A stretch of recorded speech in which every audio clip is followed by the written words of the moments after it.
انت فين؟ انا اسف يا فندم، تحت امر سعادتك. في موضوع مش عايز جنس مخلوق ياخد بيه خبر. اكيد يا فندم.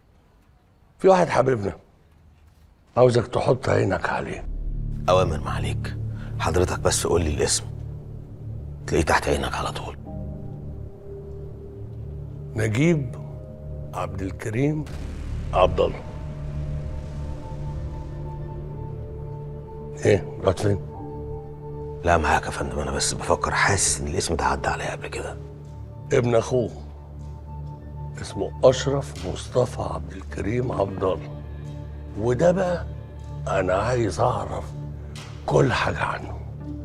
طلعهولي من تحت تقطيع الارض، عايش ولا ميت، موجود بره مصر ولا جوه مصر، كان بره مصر وجي امتى، وموجود في انهي داهيه. الموضوع ده مهم جدا. تمام،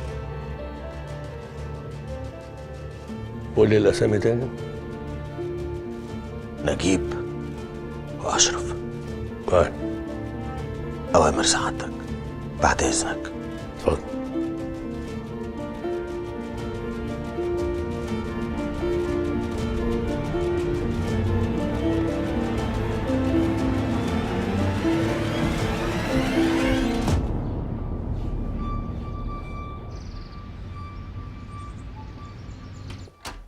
صباح الفل يا بص.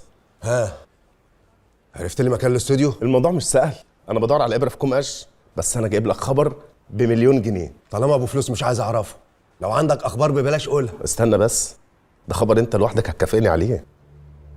متولي. ما تقولش الطعن اتقبل؟ اتقبل بعد الورق اللي حضرتك اديتهوني وذمته الماليه المفتوحه والمصايب اللي طلع عاملها، قدمنا الورق وخلاص، كلها كام ساعه وهيخرج من المجلس. انا قلت كده من الاول.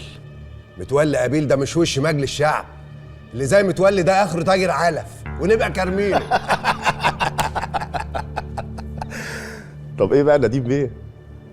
ستيلش مكافاه ولا ايه؟ مكافأة؟ بص يا هشام، المكافأة الوحيدة اللي هتاخدها مني وانا عايش هي مكافأة نهاية الخدمة.